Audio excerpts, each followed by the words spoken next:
Hello everyone, I am कुशुटाक and welcome to all of you. आपका अपना channel शिक्षा मिशन। प्रीवियस लेक्चर में हमने देखा था force in a pure rolling, फिर इस पे बेस्ड कुछ न्यूमेरिकल क्वेश्चन डिस्कस किए थे। अब आज लेते हैं नेक्स्ट न्यूमेरिकल क्वेश्चन। तो स्टार्ट करते हैं क्लास को। A very good morning to all of you. And आज की क्लास का फर्स्ट क्वेश्चन है, यहाँ हमने सॉलिड स्फीयर ले रखा है जिसका मास है 5 kg एंड रेडियस है इसकी 1 मीटर। जो सॉलिड स्फीयर है इसके सर्कमफेरेंस पे हम 10 न्यूटन का फोर्स को अप्लाई कर रहे हैं। इसका एंगुलर एक्सेलरेशन दे रखा है अल्फा और इसकी डायरेक्शन कैसे दे रखी है, क्लॉकवाइज डायरेक्शन दे रखी है। कंडीशन दे रखी है फॉर रोलिंग विदाउट स्लिपिंग। यहाँ हमें ए, अल्फा एंड एफ की वैल्यू को फाइंड आउट करना है। तो क्वेश्चन समझिए, क्वेश्चन क्या है, एक सॉलिड स्फीयर दे रखा है जिसमें एम और आर की वैल्यू गिवन है।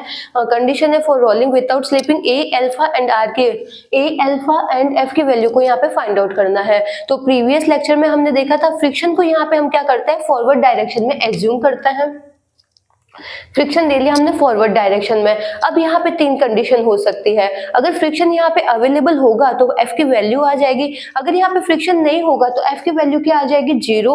और अगर एफ की वैल्यू अगर नेगेटिव आती है तो इसका मतलब क्या हुआ कि जो फ्रिक्शन है वो फॉरवर्ड डायरेक्शन में ना लग के कैसा लग रहा है, बैकवर्ड डायरेक्शन में लग रहा है। अब इस पे अपन इसी कॉन्सेप्ट पे आगे के क्वेश्चन सॉल्व करते हैं। अब देखते हैं इस पे लगने वाला जो फोर्स कौन कौन सा है। एक है अप्लाइड फोर्स 10 न्यूटन और एक है फ्रिक्शन फोर्स। टोटल फोर्स किसके बराबर होते हैं, एम ए के। तो यहाँ पे इक्वेशन फर्स्ट अप्लाई करते हैं। अप्लाइड फोर्स है 10 न्यूटन और फ्रिक्शन फोर्स दोनों लग रहे हैं फॉरवर्ड डायरेक्शन में, सेम डायरेक्शन में लग रहे हैं। टोटल फोर्स किसके बराबर होता है, एम ए के। एम की वैल्यू गिवन है तो यहाँ से हम इक्वेशन बना लेते हैं।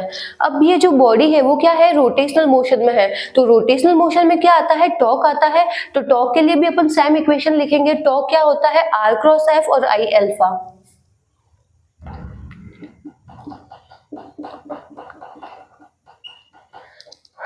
तो यहाँ पे टॉर्क अपन क्या निकालते हैं, किसी पॉइंट के अबाउट निकालते हैं। तो यहाँ पे अपन सेंटर ऑफ मास के अबाउट क्या निकाल रहे हैं, इसका टॉर्क निकाल रहे हैं। तो यहाँ पे टॉर्क कौन कौन सा फोर्स बना रहा है, एक बना रहा है फ्रिक्शन फोर्स और एक बना रहा है अप्लाइड फोर्स। दोनों फोर्स क्या करेंगे, टॉर्क बनाएंगे। लेकिन देख रहे दोनों की जो अपन को डायरेक्शन है वो कैसे मिलेगी, ऑपोजिट डायरेक्शन में मिलेगी, ऑपोजिट डायरेक्शन मिलेगी। कैसे मिलेगी अभी अपन देख लेंगे।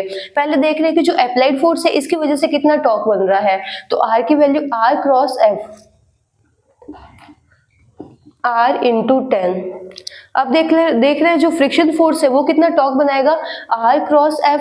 तो इसमें भी आ जाएगा R इंटू एफ। अब यहाँ पे हम देखते हैं इसकी डायरेक्शन। तो डायरेक्शन हम क्या लेते हैं, जो क्लॉकवाइज होता है, क्लॉकवाइज में हम साइन लेते हैं नेगेटिव और एंटी क्लॉकवाइज में साइन कैसा लेते हैं, पॉजिटिव लेते हैं। और डायरेक्शन कैसे निकालते हैं, R से F की तरफ राइट हैंड की फिंगर को कर्ल करता है। तो R से F की तरफ राइट हैंड की फिंगर को कर्ल करेंगे तो हमें क्या मिल रही है, डायरेक्शन क्लॉकवाइज। और क्लॉकवाइज में साइन कैसा लेते हैं, नेगेटिव।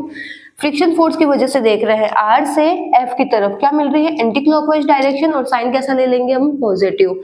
आई अल्फा, आई क्या होता है, 2/5 mr² मोमेंट ऑफ इनर्शिया।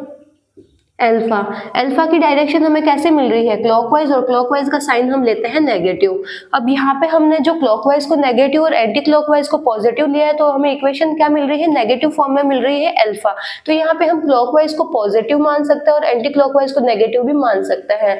यहाँ से अगर हम क्लॉकवाइज को पॉजिटिव और एंटी क्लॉकवाइज को अगर नेगेटिव मान देंगे तो भी हमें रिजल्ट है वो क्या मिलेगा, सेम ही मिलेगा। इसमें कोई भी चेंज नहीं होगा। इसको हम क्यों कर रहे हैं, क्योंकि क्लॉकवाइज डायरेक्शन में हमें क्या मिल रहा है, अल्फा मिल रहा है। इस वजह से क्लॉकवाइज डायरेक्शन को हम यहाँ पे ले लेंगे पॉजिटिव और एंटी क्लॉकवाइज को ले लेते हैं नेगेटिव। अगर हम इस क्वेश्चन से भी सॉल्व करें, इस कॉन्सेप्ट से भी सॉल्व करें तो भी हमें आंसर सेम ही मिलेगा। और अगर हम अल्फा को क्लॉकवाइज को पॉजिटिव और एंटी क्लॉकवाइज को नेगेटिव ले तो भी आंसर सेम मिलेगा। तो यहाँ हमें इजी फॉर्म में हो सके इस वजह से हमने ले लिया है क्लॉकवाइज है, क्लॉकवाइज में अल्फा भी क्लॉकवाइज डायरेक्शन में मिल रहा है तो क्लॉकवाइज डायरेक्शन को पॉजिटिव ले ली है और एंटी क्लॉकवाइज डायरेक्शन को हमने नेगेटिव ले ली है। अब यहाँ पे हम इसको सॉल्व कर लेंगे। आर की वैल्यू गिवन है यहाँ पे 1, एम की वैल्यू गिवन है यहाँ पे 5, वैल्यू पुट करता है। तो यहाँ से हमें सेकंड इक्वेशन मिलती है 10 माइनस एफ बराबर 2 अल्फा। तीसरी इक्वेशन हम यहाँ पे अप्लाई करते हैं फॉर प्योर रोलिंग के लिए, ए बराबर आर अल्फा। आर की वैल्यू गिवन है यहाँ पे 1 तो ये हो गया 1 इंटू अल्फा, ए बराबर अल्फा। तीसरी कंडीशन हमें ये मिलती है। अब अल्फा की जगह वैल्यू क्या पुट कर सकते हैं अपन, ए कर सकते हैं। तो ये वैल्यू अपन पुट करते हैं इक्वेशन सेकेंड में। तो यहाँ से हमें इक्वेशन क्या मिल रही है 10 माइनस एफ बराबर 2a। अब इक्वेशन फर्स्ट एंड इक्वेशन 4 दोनों को अगर अपन ऐड करें तो प्लस एफ माइनस एफ आपस में कैंसिल आउट हो जाएंगे और a की वैल्यू यहाँ पे मिल जाएगी।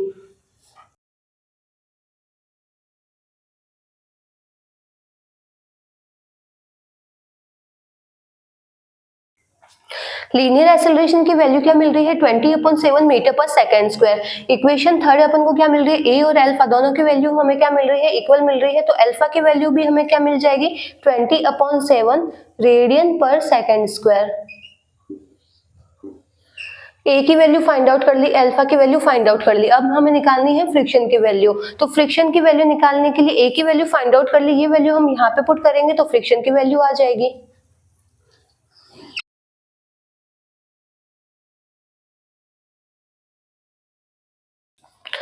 तो इक्वेशन 4 में हम वैल्यू पुट करते हैं a की, तो यहाँ से फ्रिक्शन की वैल्यू क्या मिलती है 30/7 न्यूटन। तो इस तरीके से a, अल्फा एंड f को फाइंड आउट करते हैं। तो इस टाइप के क्वेश्चन है तो हमें यहाँ पे क्या बात नोट करनी है, एक तो जो फ्रिक्शन है उसको हम ले सकते हैं फॉरवर्ड डायरेक्शन में, यहाँ पे जो नेट फोर्स है उसको हमें करना है m a के बराबर, फिर नेट टॉर्क है उसको बराबर करना है I अल्फा के, और तीसरी कंडीशन क्या अप्लाई करनी है a बराबर r अल्फा। तीनों का जब अपन यूज करेंगे तो यहाँ से हमें एंगुलर एक्सेलरेशन, लीनियर एक्सेलरेशन और फ्रिक्शन की वैल्यू फाइंड आउट हो जाएगी। जिसको नोट डाउन करना है नोट डाउन कर लो।